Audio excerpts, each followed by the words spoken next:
Et si je te disais que ce qui fait vraiment s'effondrer un pervers narcissique, ce n'est ni la confrontation, ni les explications, ni la colère. Non, cette vidéo ne parle pas de violence.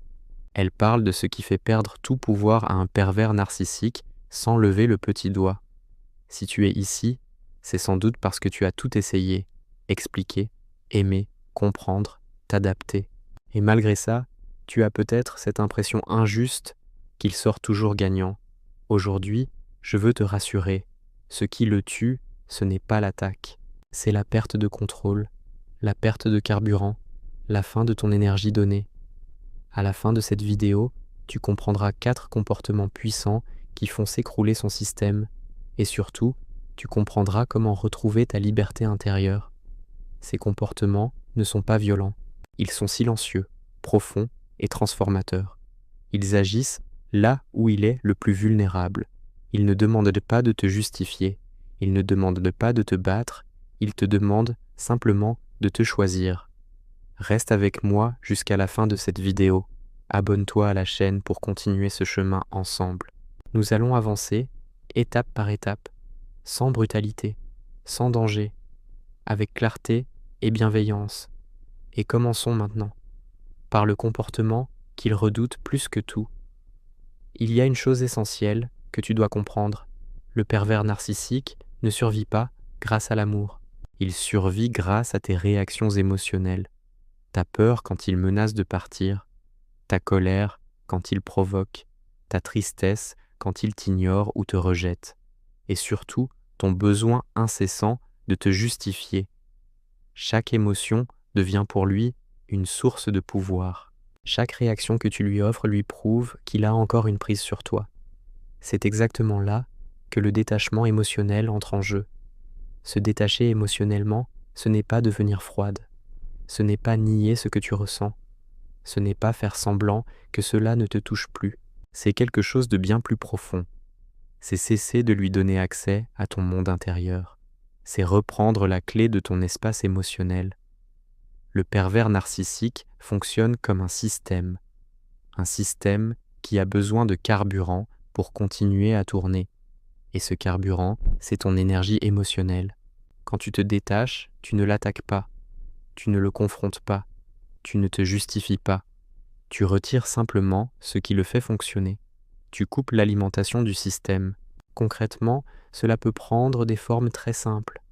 Tu réponds moins souvent, tu réponds plus calmement. Tu choisis parfois de ne pas répondre du tout. Tu ne te justifies plus pendant des heures. Tu n'essaies plus de lui prouver ce que tu ressens. Et au début, cela peut être très inconfortable, parce que tu as été conditionné à expliquer et à réparer. Alors je te pose cette question, doucement. Et si tu arrêtais d'expliquer ce que tu ressens à quelqu'un qui ne cherche pas à comprendre? Le silence ici n'est pas une punition, ce n'est pas une manipulation, c'est une protection, c'est une frontière intérieure, c'est un espace de sécurité. Et si ton silence devenait cet espace pour toi? Quand tu fais cela, quelque chose de très précis se produit chez lui. Il devient confus, il provoque davantage, il cherche une réaction, il insiste, parce que son carburant disparaît, parce que le système s'essouffle, parce qu'il perd le contrôle. Et il est essentiel que tu entendes ceci. Ton calme n'est pas une faiblesse, ce n'est pas de la passivité, ce n'est pas un abandon, c'est une posture de protection, c'est une reprise de pouvoir, c'est ce qui le désoriente le plus. C'est ce qui le met face à son vide. Tu n'as pas besoin de crier pour reprendre ton pouvoir. Tu n'as pas besoin de convaincre. Tu n'as pas besoin de te battre. Parfois, ne plus réagir est l'acte le plus puissant que tu puisses poser. Mais parfois, le silence ne suffit pas. Parce que certains comportements nécessitent un cadre plus clair. C'est là qu'intervient le deuxième comportement. Et il va encore plus loin. Il y a une vérité difficile à accepter, mais essentielle à comprendre. Le pervers narcissique ne respecte pas les limites. Il les teste, il les contourne, il les ridiculise, mais il fuit profondément celles qui tiennent, celles qui sont appliquées, celles qui ne se négocient pas.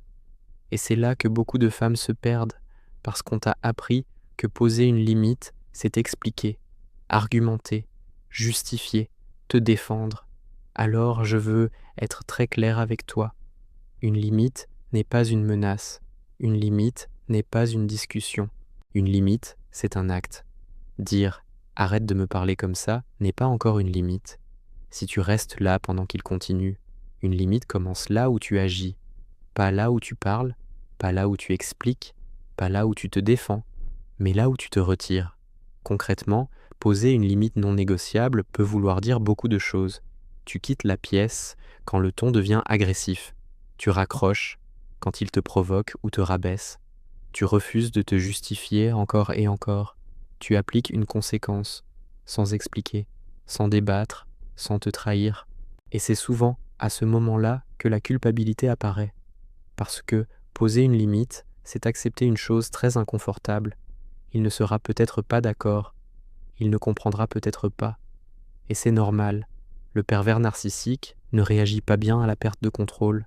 Il peut se moquer, il peut jouer la victime, il peut te faire passer pour froide, te dire que tu exagères, te culpabiliser. Mais écoute-moi bien.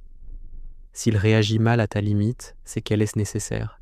Ce n'est pas un signe d'erreur, c'est un signe de justesse. C'est la preuve que tu touches juste.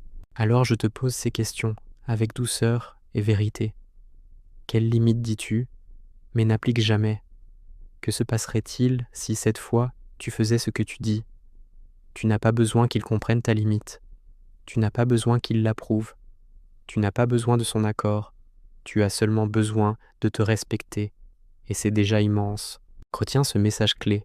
Une limite tenue fait plus peur qu'un long discours. Parce qu'une limite tenue montre quelque chose de très précis. Tu n'es plus négociable. Tu n'es plus accessible de la même manière. Tu ne te débats plus. Tu ne te justifies plus. Et quand tu poses des limites, quelque chose change profondément en toi. Il y a quelque chose que le pervers narcissique redoute profondément, même s'il ne te le dira jamais. C'est ton évolution. Quand il est entré dans ta vie, ce n'était pas par hasard. Il t'a trouvé dans un moment de vulnérabilité, où il a créé cette vulnérabilité peu à peu. Il a fragilisé tes appuis, il a brouillé tes repères. Il te voulait dépendante, pas forcément financièrement, mais émotionnellement.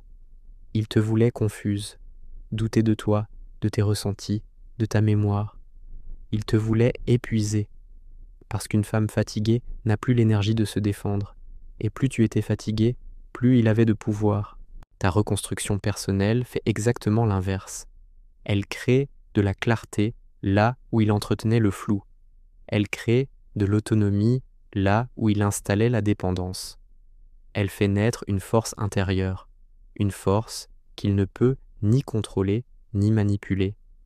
Et c'est profondément déstabilisant pour lui, parce que cette force ne dépend plus de lui, parce qu'elle vient de toi. Et ce que tu dois bien comprendre, c'est que tu n'as pas besoin de te reconstruire contre lui. Tu ne te reconstruis pas dans la lutte, tu te reconstruis pour toi. Concrètement, la reconstruction peut prendre plusieurs formes, parfois très discrètes, mais profondément puissantes et durables.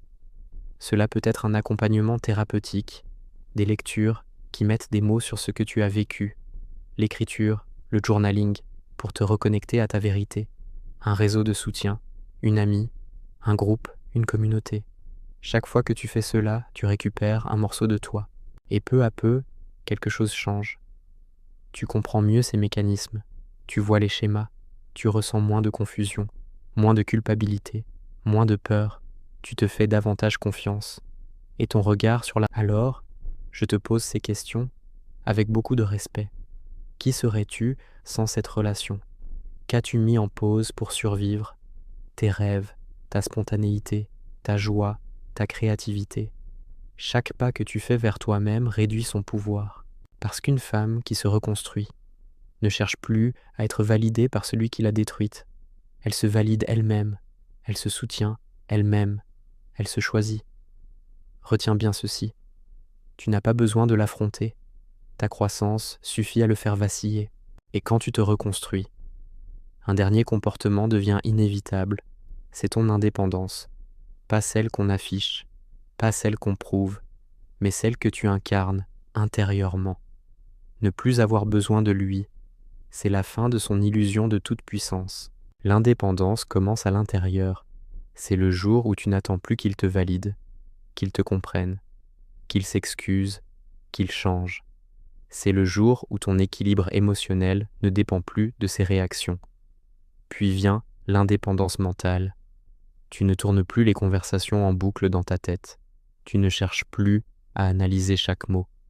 Tu fais confiance à ce que tu ressens, sans te corriger, sans t'excuser d'exister, et parfois selon les situations. Il y a aussi une indépendance financière ou sociale. Retrouver des ressources, reprendre ta place dans le monde. Quand cette indépendance s'installe, il se passe quelque chose de très révélateur chez lui. Il peut tenter de revenir, soudainement gentil ou soudainement fragile. Il peut se victimiser, te faire croire que tu es dur ou injuste. Il peut provoquer, il peut créer du conflit là où tu cherches la paix. Il peut te dévaloriser à nouveau. Parce que s'il peut te faire douter, il peut peut-être encore te retenir. Mais écoute-moi bien. Tout cela sont des signaux de perte de contrôle. Ce n'est pas un retour d'amour, c'est une tentative de récupération de pouvoir. Alors je te pose ces questions, très simplement. Et si tu n'attendais plus rien de lui? Et si ta paix devenait ta priorité absolue? L'indépendance totale n'est pas une indifférence froide, c'est le choix conscient de te choisir. Et quand il n'a plus d'impact sur toi, quand ces mots ne te définissent plus, il n'existe plus dans ton monde intérieur, retiens ce message clé. S'il n'a plus d'impact sur toi, il n'existe plus dans ton monde intérieur, alors qu'est-ce que tout cela signifie pour toi, concrètement? Prenons un instant pour récapituler. Ce qui tue l'emprise d'un pervers narcissique, ce n'est pas la confrontation, c'est ton détachement émotionnel, ce sont tes limites tenues, ta reconstruction, et enfin, ton indépendance. Tu n'as rien à prouver, rien à réparer chez lui, rien à justifier. Ton seul travail, c'est de te retrouver, pas à pas. Si cette vidéo t'a aidé, je t'invite à t'abonner à la chaîne Disciple Acte pour continuer ce chemin de clarté et de reconstruction ensemble. Tu peux aussi laisser un commentaire. Quel comportement te parle le plus aujourd'hui? Et si tu connais une femme qui doute encore de sa force, partage-lui cette vidéo. Souviens-toi de ceci. Tu n'es pas faible. Tu es en train de te libérer.